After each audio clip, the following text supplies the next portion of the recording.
창세기 3장 7절에서 19절 말씀까지 보시겠습니다.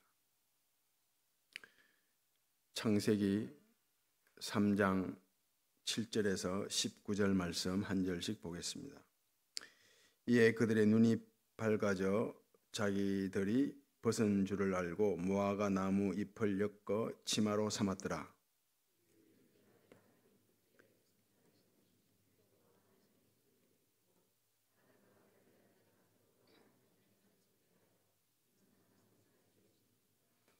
여호와 하나님이 아담을 부르시며 그에게 이르시되 내가 어디 있느냐?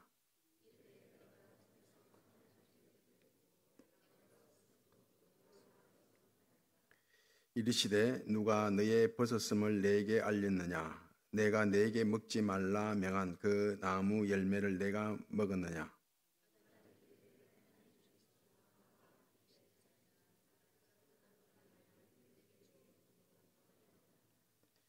여호와 하나님이 여자에게 이르시되 내가 어찌하여 이렇게 하였느냐? 여자가 이르되 뱀이 나를 꿰물어 내가 먹었나이다.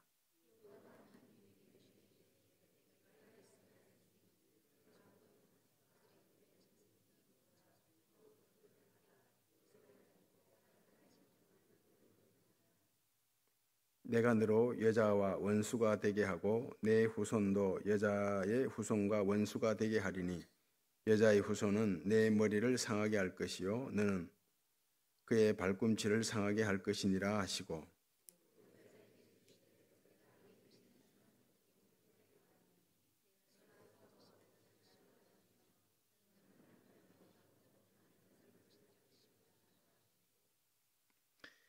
아담에게 이르시되 내가 내 아내의 말을 듣고 내가 내게 먹지 말라 한 나무의 열매를 먹었은즉 땅은 너로 말미암아 저주를 받고 너는 내 평생에 수고하여야 그 소산을 먹으리라.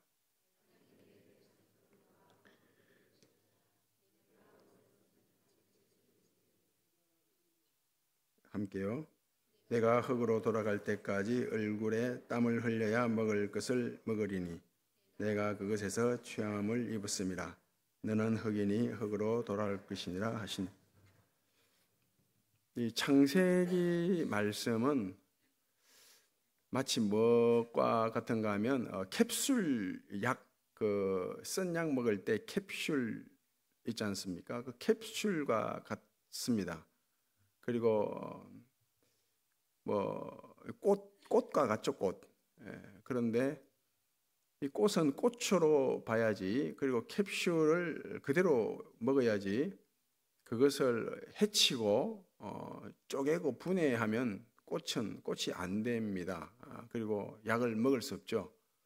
그래서 창세기 말씀은 너무 구절구절 이렇게 살피어서 이게 무슨 뜻이냐 이러면 그 의미를 완전히 잃어버리고 엉뚱한 길로 가버립니다. 그래서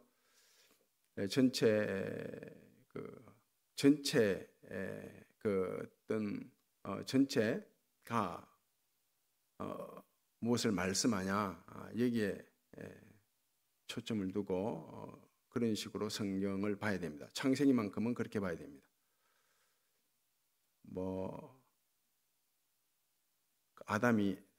가인이 나중 뒤에 가보면 가인이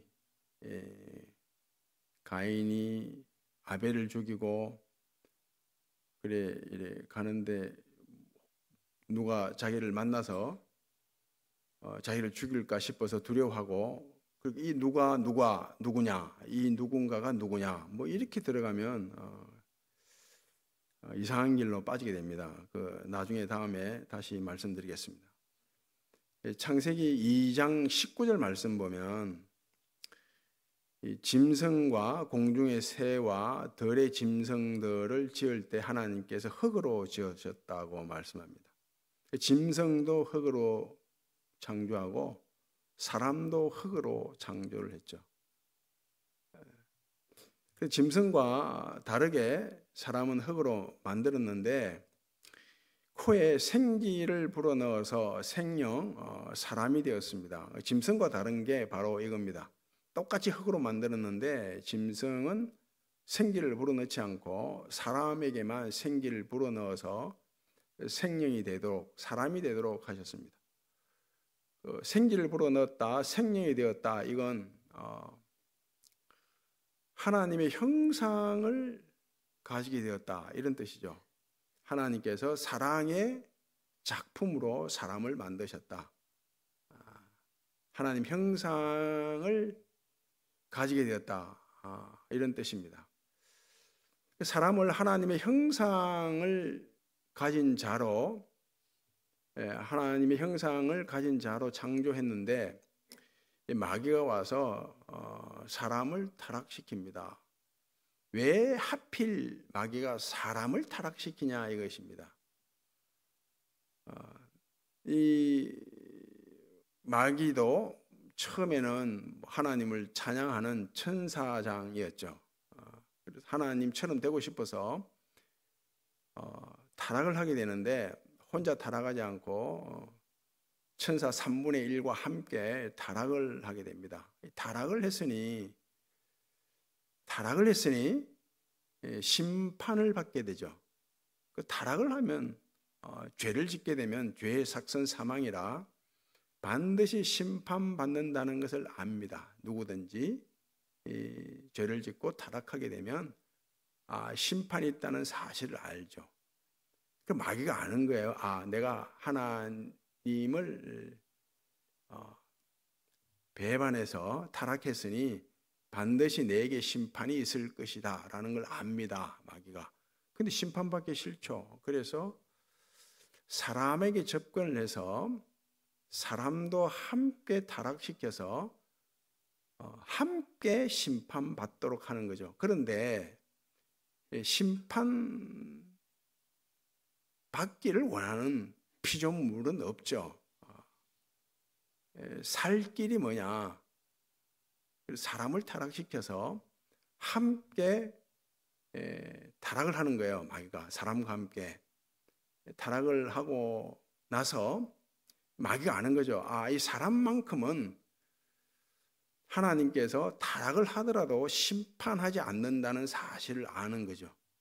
왜요? 사람은 하나님께서 생기를 불어넣어서 사랑의 작품으로 만들었다는 사실을 알거든요.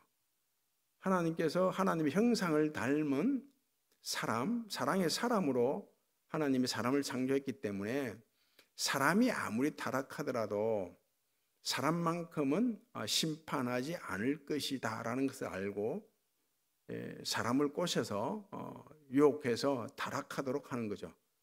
그래서 사람도 타락하고 자기도 타락했는데, 마귀도 타락했는데 같이 심판을 받아야 되는데 사람은 심판하지 않고 하나님께서 사랑으로 창조했다고 해서 살려주면, 하나님의 형상을 가졌다고 해서 살려주면 자기도 살려줘야 되는 거죠.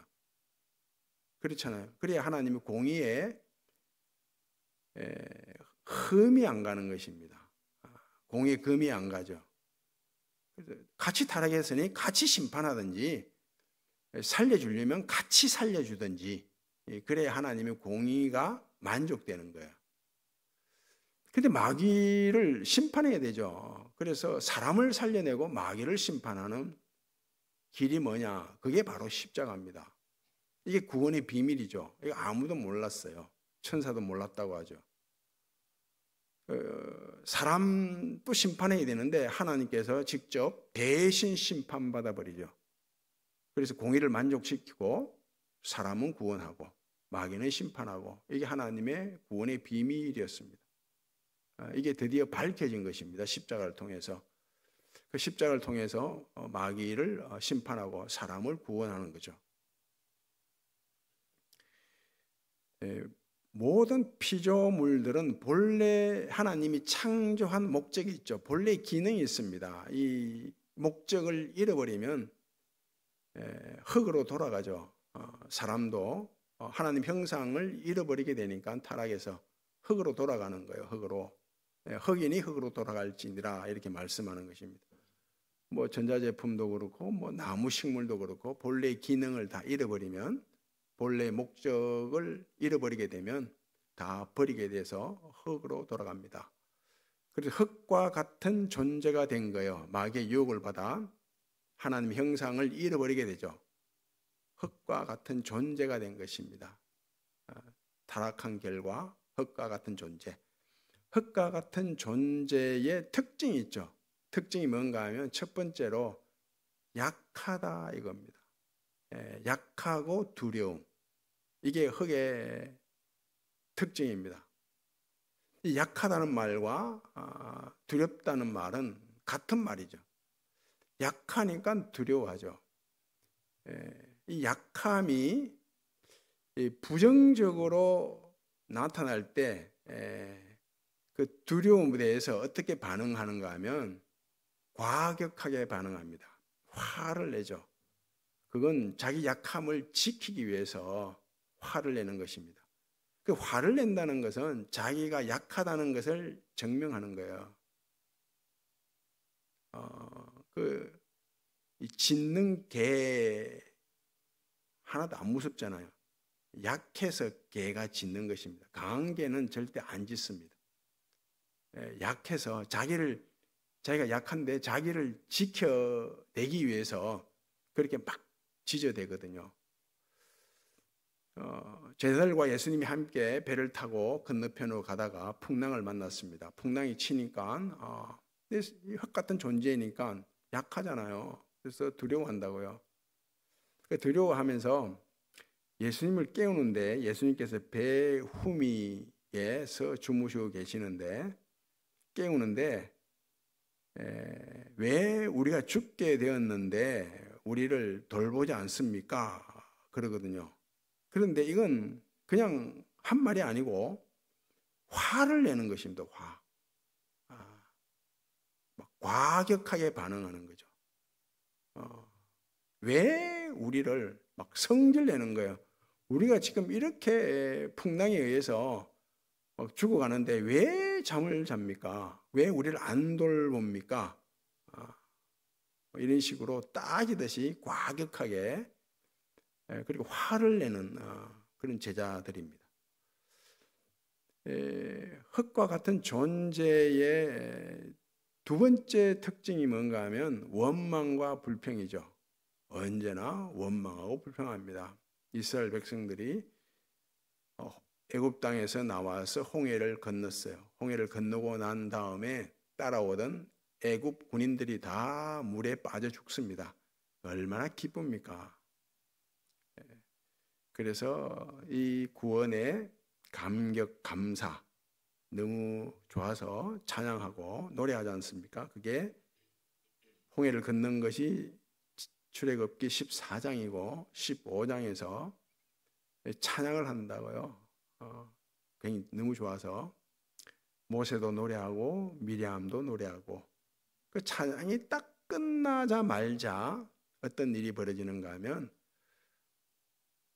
목에 갈증이 났는데 물을 마시려고 하는데 물이 써요. 쓴물이 나와요. 그러자 그 자리에서 원망합니다. 이게 흙과 같은 존재의 특징이에요. 내가 원하는 것, 내 삶의 갈증이 채워지지 않으면 원망하고 불평하는 게 바로 흙과 같은 존재예요. 그리고 바로 이어서 또 먹을 것이 없죠. 그러자 또 원망합니다. 16장에서 계속 원망했다 나오고 17장에 가면 또 신광야 르비딤에 당도를 했는데 거기서도 물이 없자 이제는 막 모세와 다투고 싸우게 되는 거죠. 원망과 불평이 바로 흙과 같은 존재의 특징이에요.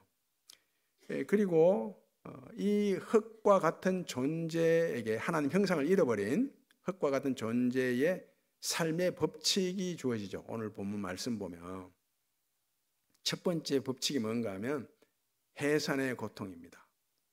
해산할 때 애를 낳을 때 고통. 애를 안 낳아서 모르겠습니다만은 해산의 고통이 최고의 고통이라고 합니다. 그런데 이런 해산의 고통 짐승에게는 없습니다. 아세요? 뭐 물고기나 뭐 덜짐승, 공중 나는 새 없습니다. 그 다큐멘터리 보면 전혀 인상 쓰지 않습니다. 고통이 없어요. 사람만 겪습니다. 출산의 고통. 그 두 번째 고통이 어떤 고통인가 하면 관계의 고통이죠. 여자가 남편을 원하죠. 원하는데 그 남편이 나를 다스리는 거예요. 여자를. 이게 갈등 아닙니까? 관계를 맺을 수가 없죠. 내가 원하는 사람 내 마음대로 하고 싶은데 그 사람이 나를 다스리는 거예요. 그러니 관계를 맺을 수 있습니까? 못 맺죠. 연애할 때는 잠깐 눈이 멀어서 네 원하는 대로 해줄게. 네 원하는 대로 해줄게. 네 다스림을 내가 받을게. 그러다가 결혼하고 나면 아니잖아요. 그렇죠? 서로 원하고 서로 다스리려고 하고 그래서 관계를 제대로 못 맺는 거죠. 세 번째 법칙이 수고의 그 고통이 흙과 같은 존재가 살아가는 삶의 법칙입니다. 수고해야 땀을 흘려야 얻을 수 있죠. 그런데 수고하고 땀 흘렸는데 내가 원하는 만큼은 얻지 못하죠. 항상 그렇습니다. 내가 원하는 만큼 얻지 못합니다. 그래서 갈등이 있고 그래서 반항하고 데모하고 그러는 거죠. 그리고 네 번째 흙과 같은 존재에게 주어진 법칙은 죽음의 법칙입니다. 누구도 죽음을 피할 길이 없죠. 예수님께서 오셔서 흙과 같은 존재 하나님 형상을 잃어버렸는데 하나님 형상을 회복시키시죠. 이게 구원 아닙니까? 그래서 이 흙과 같은 존재의 특징이 약함과 두려움이라고 했죠. 그 약함이 부정적 의미로 나타날 때는 화를 내고 과격하게 자기를 방어하는 식으로 나타나지만 이게 그리스도 예수 안에서는 이 약함이 어떤 방식, 긍정적인 방식으로 나타나죠. 뭐예요? 하나님 앞에 엎드리는 거죠. 내 약함을 가지고. 그래서 이 약함을 통해서 하나님의 은혜가 내려오는구나 이걸 알게 된다고요. 약함이 두려움이 안 되는 것입니다. 하나님의 은혜를 받는 통로가 되는 거죠. 그리고 원망과 불평이 만족이 되고 감사가 되는 것 아니겠어요? 어떤 내 삶의 풍랑이 칠 때 하나님의 또 다른 뜻이 있을 것이다 라 생각하고 원망하고 불평하지 않습니다. 받아들이죠. 그냥 받아들이는 것입니다. 감사까지는 안 하더라도 풍랑 뒤에는 하나님의 또 다른 뜻이 있다고 해서 받아들이게 됩니다. 그 삶의 법칙도 바뀌죠. 그리스도 예수 안에서 이 해산의 고통이 뭐로 바뀌어요? 해산의 기쁨으로 바뀌는 것입니다. 해산의 기쁨으로 바뀌죠. 그리고 그 관계를 맺는데 갈등이 있고 고통이 있었는데 그리스도 예수 안에서는 섬기고 희생하고 양보하고 그래서 바른 관계를 맺어갈 수 있죠.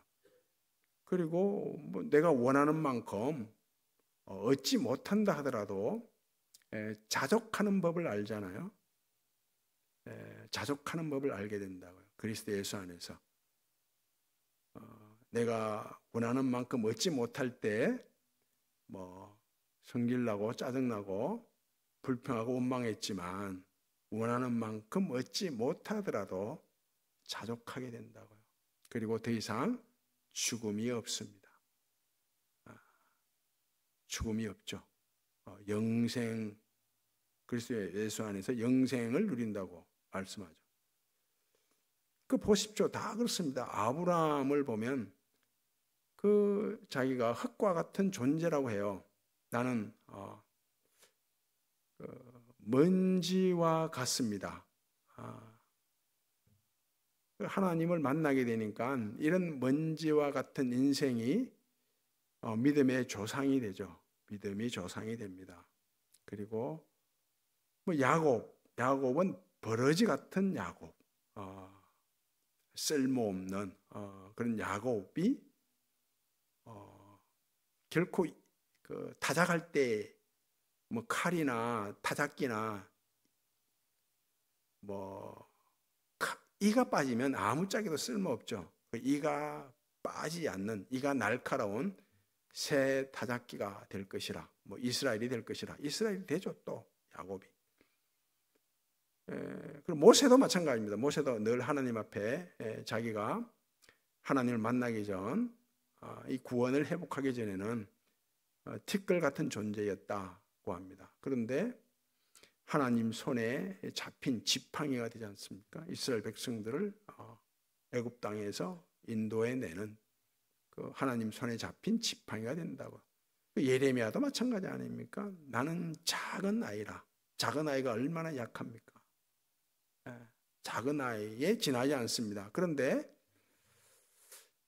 이 구원이 회복되고 나니까 이 예레미야가 열방의 선지자로 그렇게 세움을 받게 됩니다. 열방의 선지자. 하나님께서 뭐 어느 때는 목자로 우리를 인도하시고 토기장이로 우리를 다듬으시고 대장장이로 우리를 당금질하시고 그리고 몫으로 우리를 깎고 다듬고 켜고 그래서 하나님 나라의 사람이 되도록 하시죠. 내가 하나님께 원하는 것이 있죠. 우리가 원하는 것은 언제나 하나님께 원하는 것은 뭐 형통이요, 평안이요, 번영 아닙니까? 뭐 다른 거 원합니까? 어쨌든 원하는 것은 형통이요, 번영이요, 평안입니다. 그런데 하나님이 원하는 게 있죠. 하나님이 뭘 원합니까? 하나님이 원하는 건 딱 하나입니다. 잃어버린 하나님의 형상을 회복하도록 하는 거죠. 하나님이 생기를 불어넣어서 하나님의 형상을 가진 사람을 만드셨으니까 하나님의 형상을 회복하는 것을 원한다고 하나님이.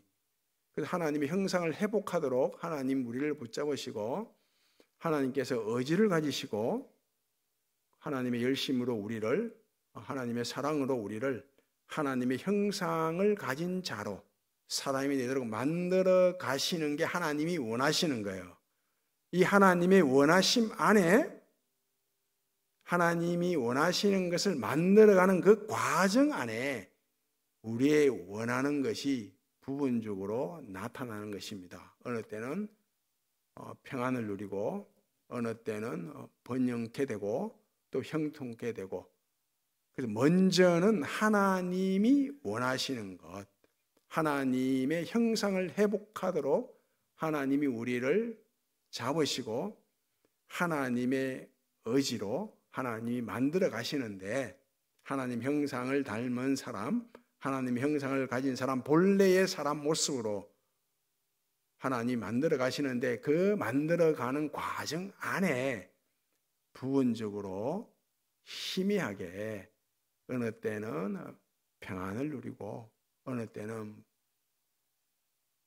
형통하고 또 어느 때는 번성케 되고 이런 우리의 원하는 것을 우리가 만나는 것입니다.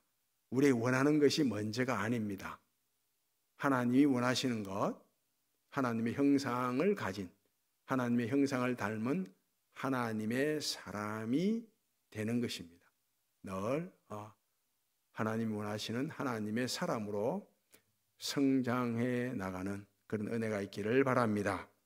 아버지 하나님이 우리에게 원하시는 것은 잃어버린 하나님의 형상을 회복하는 하나님의 사람이 되는 것입니다. 늘 하나님의 형상을 회복하는 하나님의 사람이 되도록 하나님께 성령으로 함께해 주시고 은혜를 베풀어 주옵소서. 예수님 이름으로 기도하옵나이다.